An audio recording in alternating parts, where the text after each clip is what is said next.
اہل بیتہ الطیبین الطاہرین المعصومین المظلومین ولعنۃ الدائمۃ علی اعدائہم اجمعین من یوم عداوتہم الی قیام یوم الدین.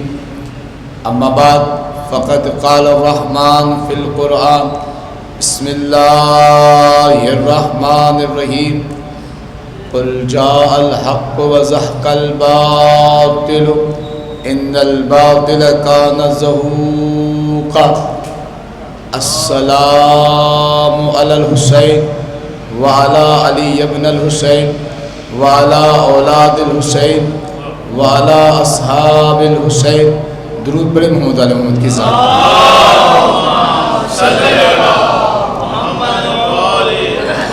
جتنے بھی عزادار ماتمی بہار تشریف فرمائیں ان سے گزارش ہے آگے آ جائیں تاکہ فرش ادا کی زینت بنے. خدا آپ کو جزائے خیر دے, آپ کی جوانیوں کو سلامت رکھے. آپ لوگ آگے تشریف لے آئیں تاکہ آپ کو سننے میں لطف آئے اور انشاءاللہ تعالیٰ ذکر محمد علی محمد کرنے میں انشاءاللہ آپ کو لطف آئے گا.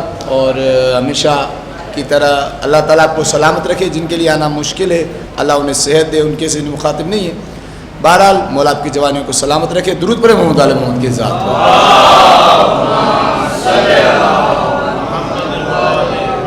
عزیزان محترم, سب سے پہلی بات کہ ہم نہایت ہی احترام کے ساتھ یہ گزارش کر رہے ہیں کہ آپ سے کوشش کریں وقت پر تشریف لے آئیں, جیسا کہ آج آپ لوگ آئے ہیں وقت پر, جزاک اللہ.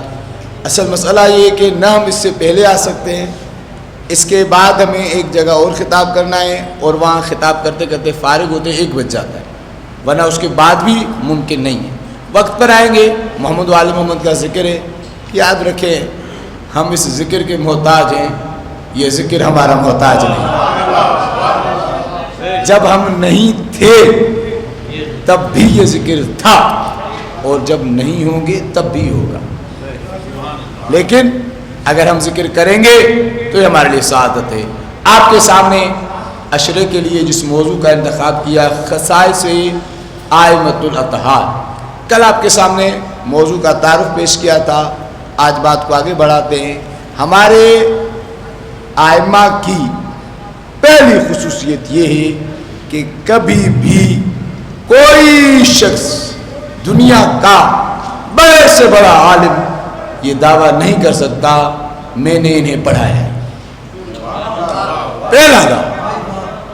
پہلا ہر شخص اہل سنت کے, ابھی بھی ہم ٹی وی پہ بیٹھے تھے یہاں سے آنے سے کچھ دیر پہلے, وہ کہہ رہے تھے کہ ٹھیک ہے بھائی ہمارے امام ہیں, امام اعظم ابو حنیفہ جن کا اصل نام نعمان ابن ثابت تھا, وہ امام جعفر صادق کے شاگرد تھے, یہ ان کے لیے سعادت تھی. یہی تو فرق ہے ہمارے ائمہ میں اور دیگر کے ائمہ میں. ہمارے ائمہ وہ ہیں جن کا شاگرد ہونا لوگوں کے لیے سعادت ہوتا ہے, یہ کسی کے شاگرد نہیں ہوتے. کوئی یہ نہیں کہہ سکتا کہ ہم نے انہیں پڑھایا. ہاں انہیں پڑھایا ہے. کس نے پڑھایا ہے؟ جس نے خود سورہ رحمان میں کہا بسم اللہ الرحمن الرحیم الرحمن علم القرآن خلق الانسان علمہ البیان. ہم ہی ہیں جس نے انسان کو خلق کیا اور قرآن کی تعلیم دے کر زمین پر پھر بھیجا.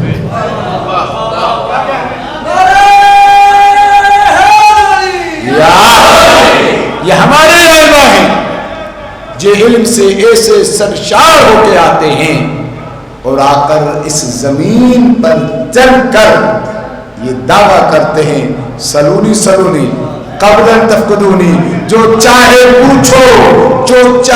پوچھو میں زمین سے زیادہ آسمان کے راستے پہ جاتا ہوں. اس کا ہرگز یہ مقصد نہیں کہ علی زمین کے راستے زیادہ نہیں بلکہ آسمان کے جانتے تھے. نہیں, زمین میں راستے زیادہ ہیں ہی نہیں. جتنے راستے ہیں وہ مولا سب جانتے ہیں. آسمان کے راستوں کی تعداد زیادہ ہے. عزیزان محترم, کبھی بھی کوئی شخص کسی بھی علم سے وابستہ, توجہ کیجیے گا, کسی بھی علم سے وابستہ, کل میں نے آپ کے سامنے پیش کیا تھا, ایک شخص نے امام سے زبانوں کا کہا, امام نے کنکر اٹھایا, لوہا میں دان میں رکھا, اسے زبانیں دے دی, کوئی شخص کسی بھی چیز کا مسئلہ پوچھنے آتا تھا، چاہے وہ سائنس کا مسئلہ ہو، چاہے وہ کسی چیز کا مسئلہ ہو، یہ فوراً عنایت کر دیتے تھے، یہ فوراً عطا کر دیتے۔ تبھی تو کسی نے پوچھا تھا کہ یا علی اتنا جلدی جواب دے دیتے ہیں، کچھ سوچ لیا کریں، کچھ غور کر لیا کریں۔ مولا نے کہا تمہارے ہاتھ میں انگلیاں کتنی ہیں؟ اس نے بے ساختہ کہا 4 انگلیاں ہیں، 1 انگوٹھا۔ مولا نے کہا تم نے سوچا نہیں؟ اس نے کہا مولا کیا سوچوں، یہ تو میرے سامنے ہے۔ علی نے کہا یہی تو فرق تم میں اور مجھ میں ہے، جیسے تمہارے سامنے ہاتھ کی ہتھیلی ہے، علی کے سامنے کائنات۔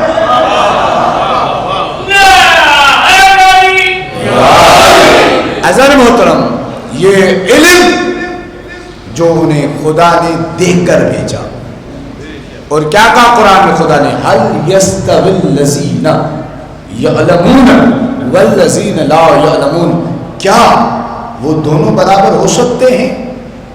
جو جانتے ہوں اور جو نہ جانتے ہوں، کیا دونوں برابر ہو سکتے ہیں؟ توجہ کیجیے گا، کیا وہ اور وہ برابر ہو سکتے ہیں؟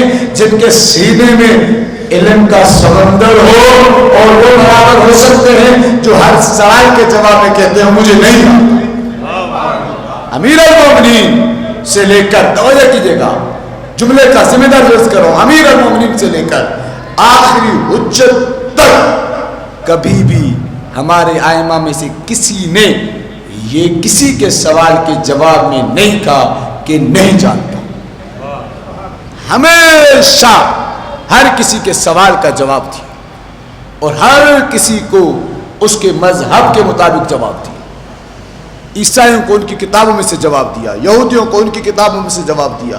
امیر المومنین کا وہ جملہ یاد ہونا چاہیے، مولا نے کیا فرمایا تھا، اگر میرے لیے مسند قضاوت، توجہ کیجیے گا، قضاوت کو بچھایا جاتا تو میں توریت والوں کو توریت میں سے جواب دیتا، انجیل والوں کو انجیل والوں میں سے جواب دیتا، زبور والوں کو زبور میں سے جواب دیتا، قرآن والوں کو قرآن میں سے جواب دیتا۔ لیکن جب سب سے پوچھا جاتا حق پر کون ہے، لوگ بولے نہ بولے، کتابیں بول کے کہتی جو علی نے کہا ہے وہ۔ عزیزان محترم، اسی لیے بیٹا اس کو ایک طرف کر دو یا کم کر دو یا زیادہ کر دو، درود پڑھیں محمد علی محمد کے ساتھ۔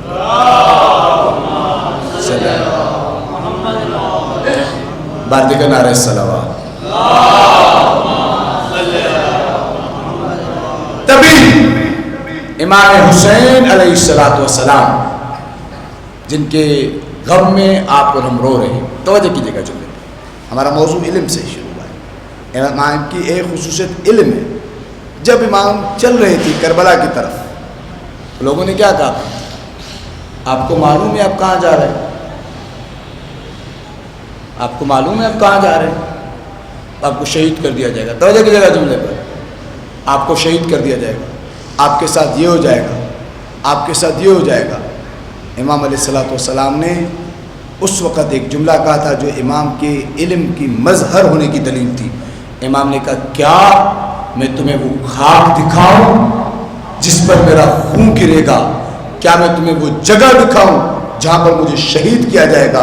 ایک شخص کھڑا ہو جاتا ہے، کہتا ہے مولا جب اتنا علم رکھا ہے، سب چیز کے جانتے بھی ہیں، آپ کو علم بھی ہے، اس کے باوجود جا رہے ہیں؟ مولا کہ میں اس لیے جا رہا ہوں تاکہ اسلام بھی بچ جائے، نبی کا کلمہ بھی بچ جائے۔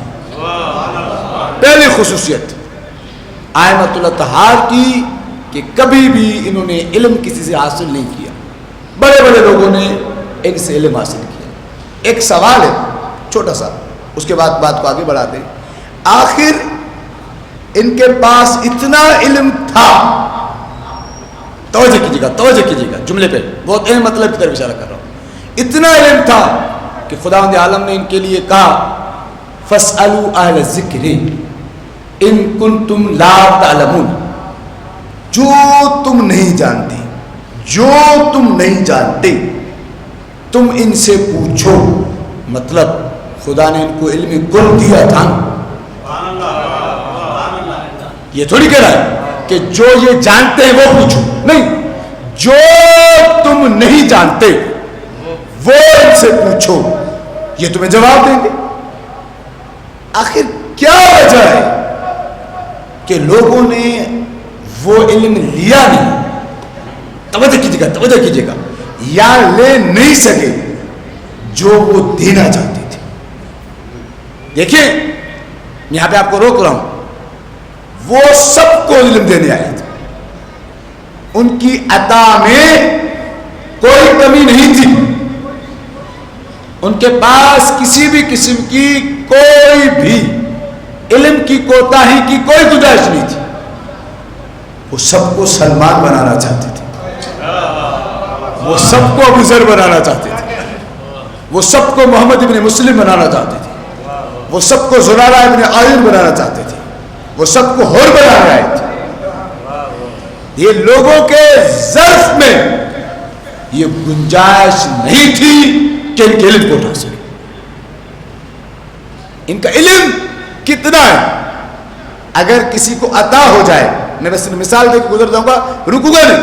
ان کا علم کتنا ہے، کس حقیقت تک علم یہ حاصل کیا ہوا ہے انہوں نے اللہ کی ذات سے جو ان کے سینے میں موجود ہے.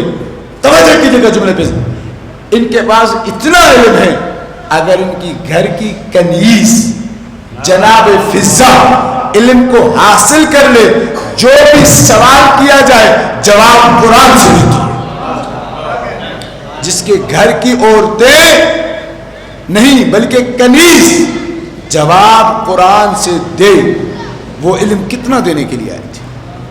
آخر کیا سبب ہے کہ لوگوں نے اس علم کو حاصل نہیں کیا؟ یہی سوال جو میں نے آپ کی خدمت میں عرض کیا، اسی سوال کو لے کر امام کا صحابی ہے، نام زرارہ ابن عامر، امام کی خدمت میں آیا. چھٹے امام امام جعفری صادق علیہ السلام، آپ کی توجہات میری طرف رہیں. وہ آیا کہتا ہے مولا اتنا آپ کے پاس علم ہے، ہم آپ سے پوچھتے ہیں نماز کے بارے میں، آپ نماز کی ان حدوں کو بتاتے ہیں، ہم نے تو نماز کو فقط رکعتیں سمجھا ہوا تھا، جب آپ سے پوچھا تو آپ نے واقعی بتا دیا کہ فقط رکعتیں نہیں بلکہ معراج ہے. آپ نے ایک ایک چیز کی حقیقت کو بتایا. تو لوگوں نے آپ سے علم کیوں نہیں حاصل کیا؟ امام علیہ السلام نے فرمایا اس لیے ہم تک پہنچنے کے لیے ضروری ہے کہ انسان کردار کا پاکیزہ ہو. جو شخص پاکیزہ نہیں ہوتا، جس کے دل میں ہمارے لیے بغض ہوتا ہے، جس کی ولادت میں طہارت نہیں ہوتی، اس کو سب کچھ مل سکتا ہے، ہمارے در سے علم نہیں مل سکتا. یاد رکھیں، امام کی خدمت میں کئی لوگ آئے، کچھ لوگ ایسے آئے جو تھوڑی دیر کے لیے آئے چلے گئے، لیکن انہیں علم اتنا عطا ہوا کہ انہوں نے جا کے علم کو بانٹا. میں اپنے جملے کی تائید میں ایک جملہ کہوں گا آپ کی بات تک پہنچانے کے لیے. اتنا عطا کر دیا ان کو، تو انہیں کہا کہ جا کے تم بانٹو. لیکن کچھ لوگ ایسے تھے جو کئی سالوں تک کبھی نبی کے پاس بیٹھے رہے، کبھی علی کے پاس بیٹھے رہے، کبھی کسی کے پاس بیٹھے رہے، لیکن جب بھی پوچھا گیا کہا کہ ہم نہیں جانتے. کیوں؟ امام کی خدمت میں ایک شخص آتا ہے، امیر المومنین امام متقین علی بن ابی طالب علیہ السلام کی خدمت میں.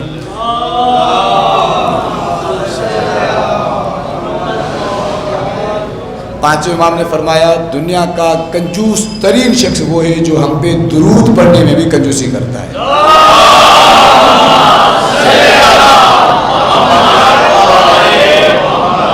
کسی شخص نے، امام نے کہا، جملے پہ توجہ کیجیے گا، کیا تم چاہتے ہو اللہ تعالیٰ تمہیں جناب علی اور بطول کی شادی جو ہوئی تھی اس میں جو گواہ تھے اس میں سے قرار دے؟ اس نے کہا مولا یہ تو بہت بڑی سعادت ہے، میں کیا کروں؟ کہا کہ جتنا ہو سکے آل محمد پہ درود پڑھا.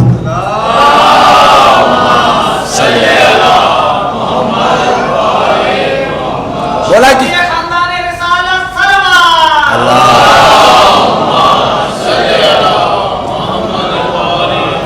مولا کی خدمت میں آتا ہے، توجہ کیجیے گا، مولا کی خدمت میں آتا ہے، کہتا ہے مولا، امیر المومنین کو سلام کی بدرس کرتا ہے، کہتا ہے مولا میں فلاں جگہ سے آیا ہوں، یمن سے آیا ہوں، توجہ کیجیے گا، یمن سے آیا ہوں، اور میں واپس یمن جانا چاہتا ہوں.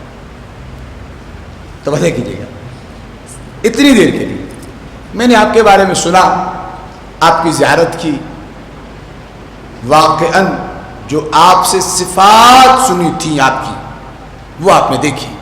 مولا میں جانا چاہتا ہوں یمن, اس کا نام ہے اسیب یمانی, نام یاد رکھیے گا, اسیب یمانی. یہ وہ علی کا عاشق ہے جسے بہت کم لوگ پڑھتے ہیں. میں صرف 1 منٹ کے لیے پڑھ کے پھر آگے بڑھوں گا کیونکہ بات کو یہاں روکنا نہیں ہے. کہتے ہیں مولا میں واپس جانا چاہتا ہوں یمن. کہاں پر آیا مولا سے ملنے؟ کوفہ. یمن اس وقت کی سواری پر کم از کم 3 دن کا فاصلہ تھا. امیر المومنین کے پاس آیا, توجہ کیجیے گا, کچھ لمحوں کے لیے مولا نے اسے دیکھا. مولا نے اس کے سامنے ایک جملہ کہا. وہ جملہ نہ کسی اور کو سمجھ میں آیا, نہ دائیں والوں کو نہ بائیں والوں کو, کسی کو سمجھ میں نہیں آیا. حالانکہ جتنے بھی کھڑے تھے سب مولا کے صحابی تھے. میسر میں تمار تھے, کمیل تھے, سب علی کے عاشق تھے. کوئی عام آدمی نہیں تھا. کسی کو سمجھ میں نہیں آیا. اسی کو سمجھ میں آیا, وہ چلا گیا. وہ گیا اور جا کر اپنے بچوں سے کہا, اب جتنی بھی, توجہ کیجیے گا, جتنی بھی میری ملکیت ہے میں تم سب میں بانٹتا ہوں. بچوں نے قبول کی. اب ملکیت آتی ہوئی کس کو بری لگتی ہے؟ سب کو چل لگتا ہے. اس نے ملکیت بانٹ دی. بچوں سے کہا مجھ سے خوش ہو. توجہ کیجیے گا, مجھ سے خوش ہو. بچوں نے کہا جی بابا ہم آپ سے خوش ہیں. کہا کہ میں اگر تم سے کچھ مانگوں دو گے؟ بچوں نے کہا بالکل دیں گے. کہا کہ مجھے, توجہ کیجیے گا, کتنی بڑی عطا کی علی نے چند لمحوں میں. کہا کہ مجھے علی کی قبر کے قریب دفن کرنا. توجہ کیجیے گا, توجہ کیجیے گا, توجہ کیجیے گا, شاید میں جملے کو پہنچا نہیں سکا. مجھے علی کی قبر کے قریب دفن کرنا. یہ جملہ سننا تھا. ایک بیٹا کہتا ہے بابا آپ علی کے شان اقدس میں گستاخی کر رہے ہیں, ابھی تک علی حیات ہیں, آپ علی کے پاس سے ہو کے آئے ہیں, نہیں معلوم ہمیں علی میدان جنگ کے مجاہد ہیں, علی کرار ہیں, فرار تھوڑی. نہیں معلوم علی کی شہادت کہاں پر ہو جائے, ہم آپ کو کہاں دفن کریں گے. علی مدینے میں رہتے ہیں, ابھی کوفہ میں دارالحکومت کو منتقل کیا ہے, نہیں معلوم کب تک حیات رہیں. کوفہ میں شہید ہوں, مدینہ میں شہید ہوں, بصرہ میں شہید ہوں, کئی شہید ہوں, ہمیں کیا پتا. وہ معلوم کر کہتا ہے کہ مجھے علی نے بتا دیا ہے کہ میں کہاں پر دفن ہوں گا اور تم مجھے وہاں پر دفن کرنا. بچے کہتے ہیں بابا آپ کو بتایا ہے, آپ ہمیں بتا دیں. وہ کہتے ہیں قسم بخدا مجھے جو بتایا ہے میں تمہیں بتا دیتا ہوں. مجھے صرف اتنا کہا اپنے بچوں سے کہنا کہ تمہارے جنازے کو سواری پہ رکھ کر فلاں طرف روانہ کر دیں, ساتھ خود بھی آتے رہیں. جہاں پر میں علی ملوں وہاں پر میرا مقام ایک دفن ہوگا. میں خود تمہیں غسل بھی دوں گا, میں خود تمہیں کفن بھی دوں گا, میں خود تمہارا جنازہ پڑھوں گا. میں آپ تک جملہ نہیں پہنچا سکا, میں تمہارا خود جنازہ پڑھوں گا, ادھر تدفین بھی کروں گا. بچے حیرت زدہ ہو گئے, کہتے ہیں بابا اتنی دور کا سفر ہے, ہم آپ کے جنازے کو بغیر غسل و کفن کے کیسے لے کے چلے, جنازہ خراب ہو جائے گا. وہ کہتے ہیں تمہیں شرم نہیں آتی. وہ علی جو اپنے دفن کی جگہ اس وقت بتا سکتا ہے, اس نے جب ذمہ لیا ہے, نہ موت کو طاقت ہے, نہ فرشتوں کو طاقت ہے, نہ جنازے کو طاقت ہے, نہ علی کی مخالفت.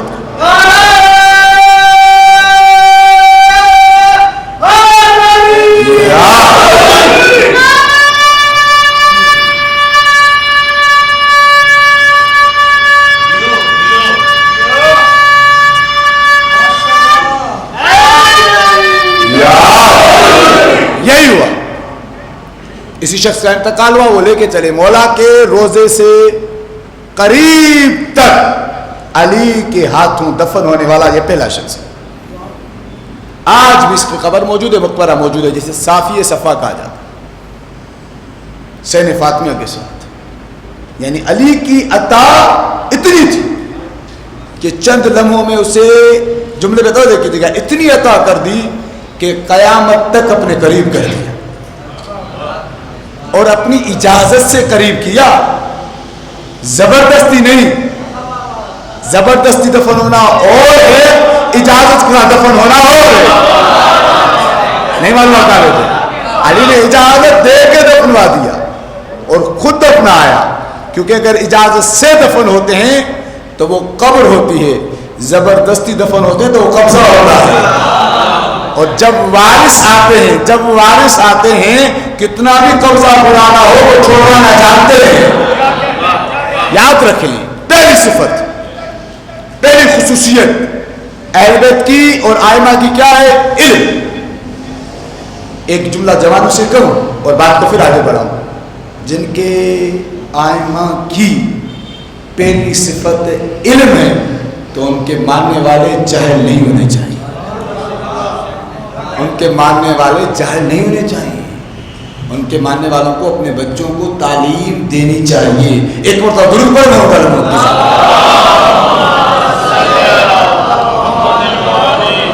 دوسری صفت جو ائمہ کی خصوصیت ہے وہ ہے ان کی پاک دامنی.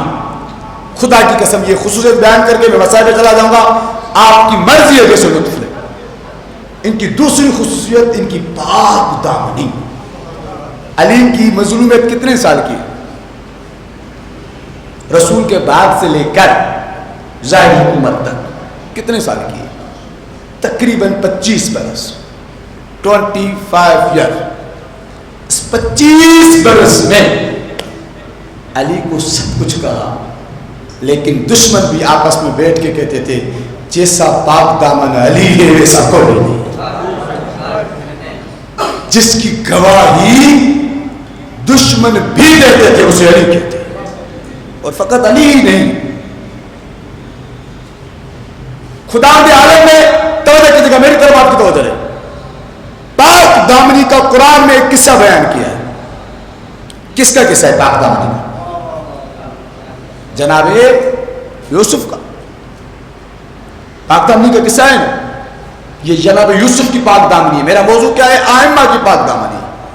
یوسف کی پاک دامنی کہتا ہے یوسف کی پاک دامنی یہ تھی کہ جناب زلیخا نے، جو بعد میں جناب یوسف کی زوجہ بنی، جناب زلیخا نے، توجہ کیجیے گا، تمام دروازوں کو بند کیا، اس کے باوجود جناب یوسف اپنا دامن بچا کے بھاگے اور اللہ نے ان کی پاک دامنی کی گواہی قرآن میں دی.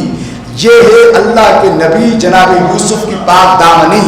اللہ تعالیٰ ان پہ رحمت اور سلام نازل کرے. جناب یوسف علیہ السلام ہیں، یہ جناب یوسف کی پاک دامنی ہے. میری طرف توجہ رکھیں، یہ جناب یوسف کی پاک دامنی ہے. لیکن ہمارے ائمہ کی پاک دامنی کا اندازہ یہ ہے، جب 7ویں امام زندان میں تھے، ایک عورت کو امام کے پاس چھوڑا گیا تاکہ امام کی جسم اطہر پر، امام کے دامن پر الزام لگایا جائے.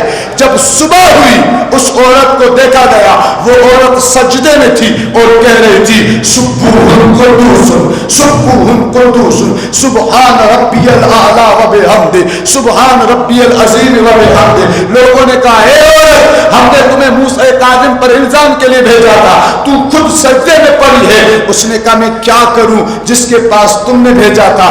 جب وہ ہاتھوں کو اٹھاتا تھا آسمان کے دروازے کھل جاتے تھے.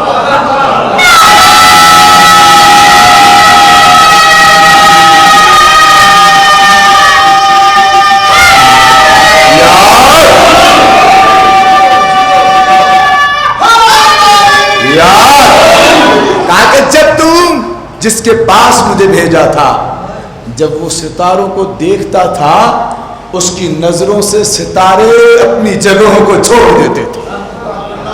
تو نتیجہ کیا نکلا؟ ان کی پاک دامنی میں اور اللہ کے نبی کی پاک دامنی میں اتنا فرق ہے.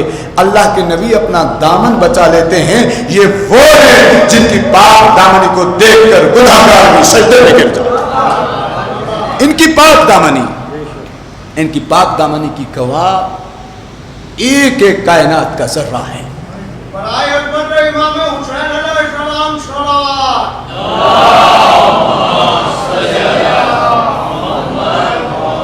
ان کی عصمت، جیسے امام حسین کا انہوں نے ذکر کیا، درود پڑھا، ایک جملہ سن لیں اور اس کے بعد آگے بڑھتے ہیں. امام حسین کی پاک دامنی کا اندازہ اس بات پہ لگا لیں کہ امام پر تمام تر مظالم کیے گئے، وہ کون سا تاریخ کا ظلم تھا جو بطول کے بیٹے پہ نہ کیا گیا ہو. لیکن ہر کوئی یہ کہتا تھا یہ وہی حسین ہے جسے ماں نے تطہیر کی چادر میں باندھا تھا. میرے مولا مدینہ سے چلے. کل میں نے مولا کا مدینے سے چلنا پڑا تھا. مکے پہنچے, غریب نے حج کو عمرے میں تبدیل کیا. جیسے ہی حج کو عمرے میں تبدیل کیا نا میرے مولا نے, راستے میں میرے مولا کی ملاقات ہوئی. توجہ کیجیے گا, سمجھ گئے تو ماتم کریں گے. ایک شاعر سے جس کا نام تھا فرزدق. امام نے کہا فرزدق تم نے عید کہاں پہ کی؟ فرزدق کہتا ہے مولا کاش مجھے اس عید سے پہلے موت آ جاتی. یہ عید پہ جو میں نے منظر دیکھا ہے بقرہ عید پر میں وہ نہ دیکھتا. مولا نے کہا کیا ہوا تھا فرزدق, تم نے کیا دیکھا؟ کہ مولا ہر سال اس عید پر جانوروں کو ذبح ہوتے دیکھتا ہوں, جانوروں کے جنازوں کو گلیوں میں پڑا ہوا دیکھتا ہوں.